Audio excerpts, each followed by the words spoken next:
Hello, Namaste. My name is G.R. Reddy. Here, what we're trying to do is to explain and share some of the experiences of HUSIS for last 20 years in terms of helping a lot of international companies into India.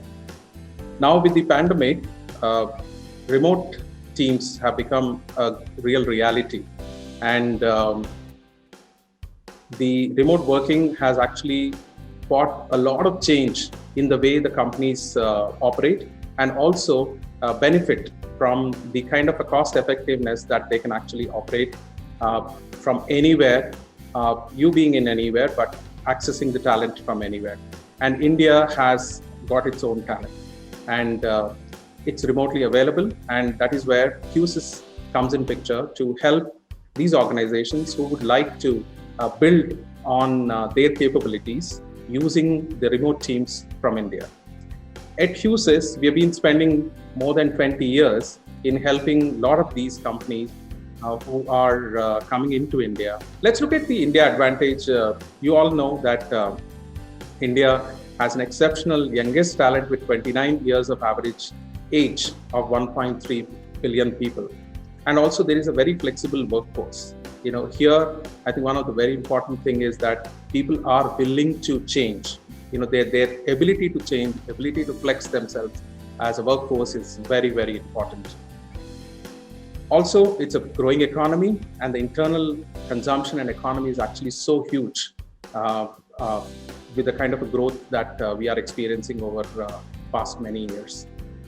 Also, we have one of the diverse cultural diversity in the country.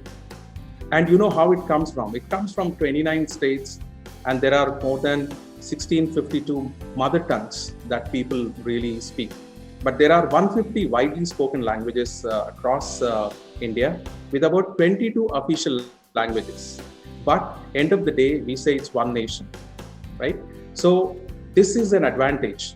The biggest advantage that you will find in India is the common language in which we are educated. Most of the population is English. And that's actually one of the best opportunity. And Hindi being a national language, it is widely spoken across the country. There are a lot of complex labor laws which have been existing from the British times in 1940s and 50s. But now government is trying to really change those and simplify very, very quickly. Let me just take you to an usual journey of a client. At stage one, typically an international company approaches HUSIS, and we understand their needs and look at what are the best possible way to access the talent in India. And usually these companies will start with one employee or maybe 4 to 5 employees onboarding in the initial stage. This will give them an indication of how to employ people and how to manage them at the initial stage. Once the step is moved, they actually keep on adding more and more people based on the business advantage that they are going to get, for their own business back in their own country. And we also have built companies to a large numbers and at multiple locations. And with telecommuting being one of the very key aspects, the teams are not necessarily, originally in the last 5 to 6 years before pandemic, we used to have one location. The client used to ask one location and say, in this location, I need 20 people, or in this location, I need only 10 people. We're going to operate only from this city, like Hyderabad, Pune, Delhi, Mumbai, Bangalore. So, however, with the pandemic, what happened is actually now there are people who spread across the country.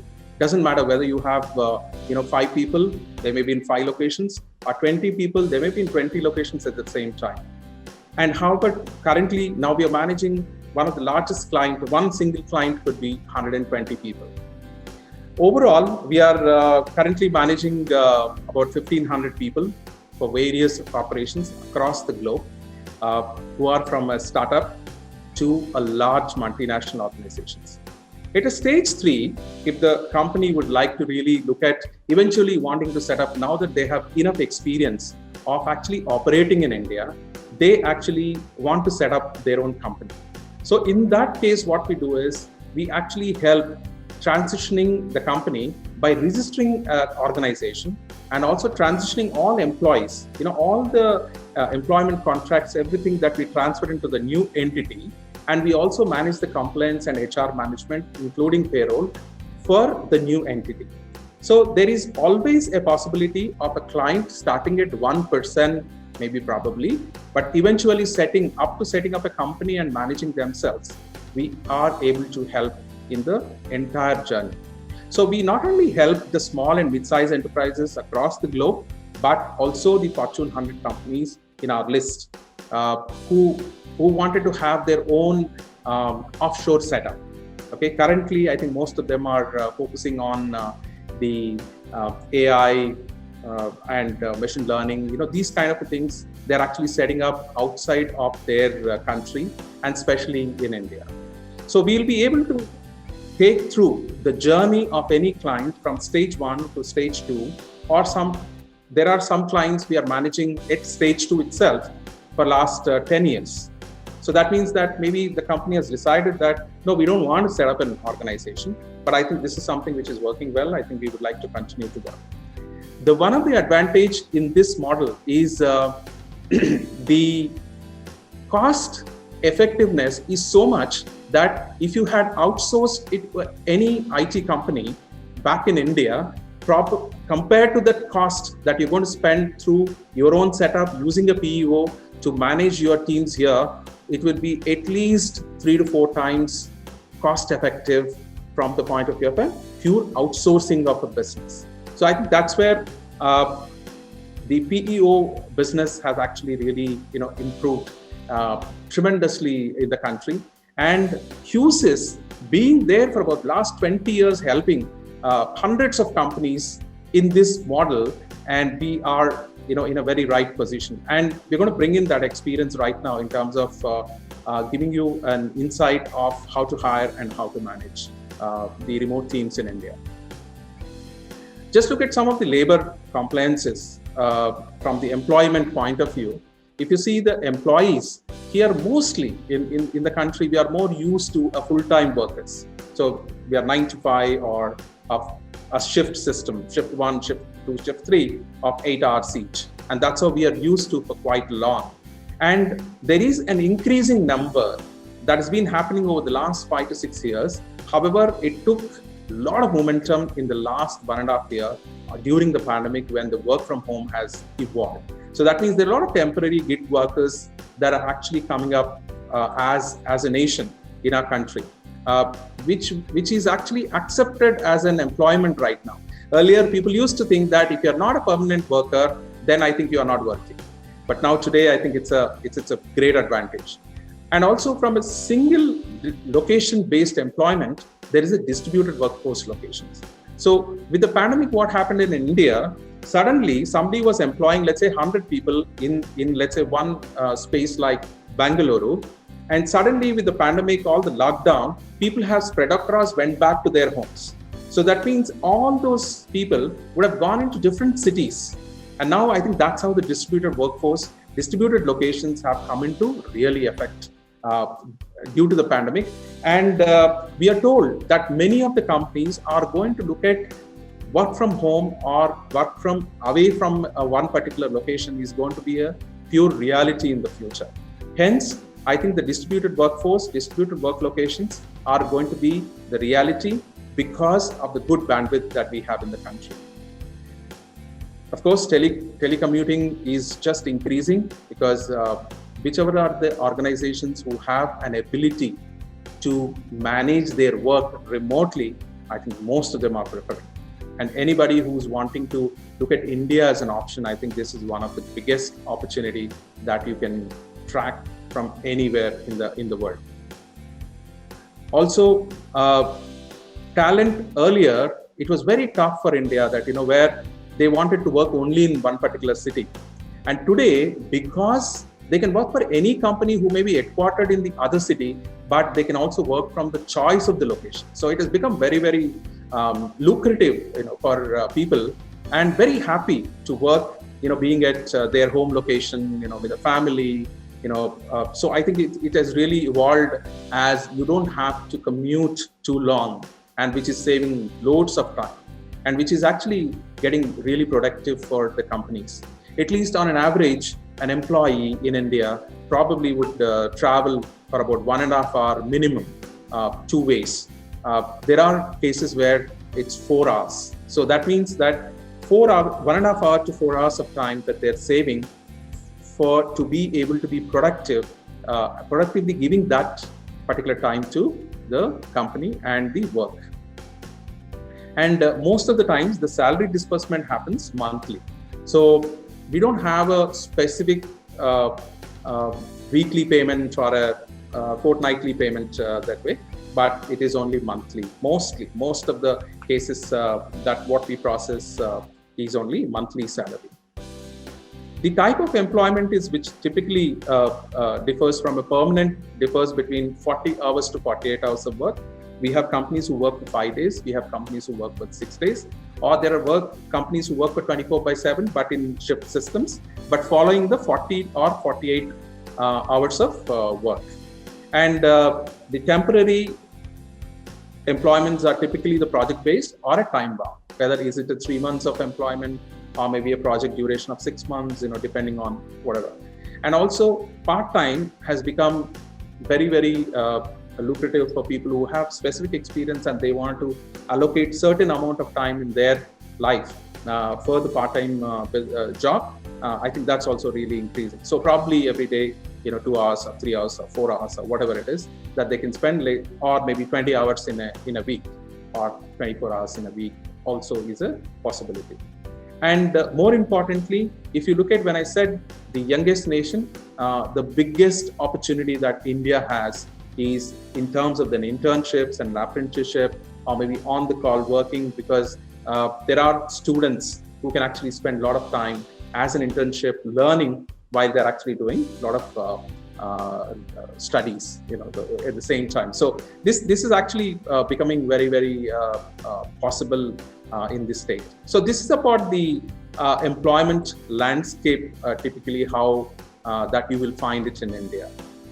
Next, I'll just move into very quickly a compliance part of it, that the compliance under Company Law 2013, the companies have to follow certain guidelines of the company law where it has been registered, and also a lot of labor laws across the country.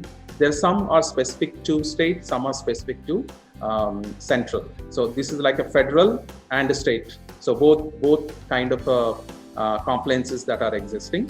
One most important thing that any international company that must understand is that any payment that we make to the employees in India, tax obligation is of an employer.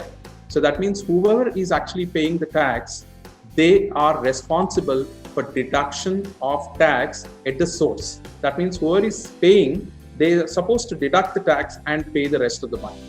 So most of the time that we found that international companies, when they deal with individuals directly, there is a risk. The risk is that you are paying directly the amount to the employee. It comes in directly to the employee. If the employee doesn't pay the tax, it will become an obligation for the employer. So this is where I think it is very important to be able to be compliant through via media solution, which could be a professional employer organization who could help you actually manage this complexity of income tax rules. The other mandatory laws are, one is the Provident Fund, which is like your 401k benefit in the US, which is a long-term benefit, which actually gives, after superannuation, it gives a kind of retiral benefits for the employee who contributed for at least for 5 years, minimum of 5 years if they contribute. Even with multiple employment, they will get actually a pension after the retirement age. And one of the most important thing, the employment insurance, Employee State Insurance Corporation, called ESIC, which is a medical insurance for workers whose salaries are less than 25,000 rupees per month in India. And everybody who draws less than 25,000 rupees will be under Employee State Insurance Corporation. And Employee State Insurance Corporation is a limitless insurance for the employee. doesn't matter what salary that you earn, even if you are less salary, but they have a benefit of a card which actually helps you not only go to the ESIC hospitals, these are government owned hospitals, but also if the treatment is not available in those hospitals, they will be able to refer to a private super specialty hospitals. We have cases, I can tell you a case, somebody who just have a 20,000 rupees salary, which may be, less than $500 of salary, but people got open heart surgeries, even actually much bigger, operations, which would have costed, in excess of, $5,000 to $10,000 or $20,000. So that is the best option that India has is in terms of employee state insurance corporation. But however, people who are beyond 25,000 of salary, which is typically in an IT industry, the salaries are higher than that. So hence, in such case, there are private medical insurance, health insurance coverage that can happen. One that can happen for hospitalization. The companies can decide to the quantum that you wanted to give in terms of either a 5 lakhs or a 10 lakhs of coverage, or maybe 20 lakhs of a coverage, or also not only health benefits, but also the accident insurance. So there are both together. What happens is, if you're a smaller company, 1 or 2 people, the insurance becomes very difficult. But however, in the case of a PEO, the company would have been dealing with multiple vendors with the best prices. And the employees who are employed by the PEO within India for your talent, they will be under the insurance coverage. So this will actually add as a very good benefit, for the employees, so that there is an equal amount of opportunity of medical health and coverage is given in relation to the ESIC that is being provided to a low wage workers. The next most important is the professional tax. This is state-wise, each of them will actually levy certain professional tax for the salaried employees. So this differs from state to state based on their rules, and it is basically based on the slabs of the salary that one draws. So this is the compliance point of view. This is very important to be noted when you look at India as an opportunity. One of the important aspect is, once you actually paid these amounts to the government exchequers, we are also supposed to be submitting returns under various laws. Returns are nothing but that your compliance is submitted with the government, that you have complied with the law. And this is very important as a part of the compliance issue in India. So that's all I have today.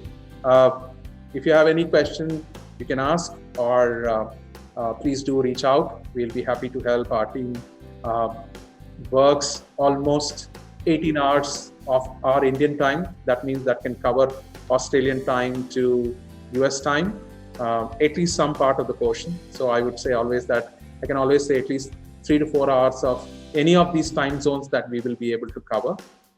Just write to us at welcome-to-india@hughes.com, or you can actually call the number that is provided here. That's all I have. Thank you so much. Namaste.